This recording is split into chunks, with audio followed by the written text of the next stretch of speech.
உயிரோட்டம் இல்லாத முற்றிலும் அழிந்த ஒரு சிவாலயங்க. இந்த சிவாலயத்தோட அந்த வெளிப்பக்கத்துல இருக்கிற அந்த கோட்டை சுவர்களே பாத்தீங்கன்னா எவ்வளவு தூரம் இருக்கு பாருங்க, எப்படி சிதலம் அடைந்து இருக்கு பாருங்க. இது வந்து சாமி இருந்த கருவறை. இப்போ வந்து நம்ம கருவறைக்கு பின்னாடி இருக்கோம்.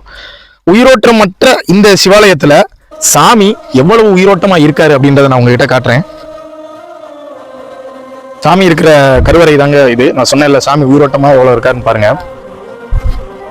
அதாவது ஒரே கருவறை. இந்த ஒரே கருவறைக்குள்ள பாத்தீங்கன்னா அம்மன், சாமி, அப்புறம் பாத்தீங்கன்னா நம்ம துவாரபாலகர்களுக்குன்னு தனி அந்த சிலை அம்சம், நந்தியம்பெருமான். பின்னாடி பாத்தீங்கன்னா இன்னொரு ஒரு காசி லிங்கம் ஒன்று இருக்குது. இதை தவிர்த்து முருகப்பெருமானோட ஒரு சிலை அம்சமும், பைரவர், அப்புறம் சண்டிகேஸ்வரர். அதாவது ஒரு சிவன் கோவிலுக்குரிய அனைத்து அம்சங்களும் இருக்கக்கூடிய ஒரு கருவறைங்க. பெரிதளவுல ஒரு பெரிய கோவில்ல இருந்த சாமி எல்லாரையுமே இப்போ ஒரே ஒரு சின்ன ஒரு கருவறையில பார்க்கும்போது ரொம்ப மனச்சங்கடமா இருக்குதுங்க. இந்த இடம் எங்க இருக்கு அப்படின்னு நம்ம பார்க்கும்போது நம்ம ராமநாதபுரம் மாவட்டம், நம்ம பரமக்குடி தாலுகா நெல்மடூர் அப்படின்ற ஊர்ல இருக்கக்கூடிய முத்தீஸ்வரர் ஆலயம் தாங்க இந்த கோவில்.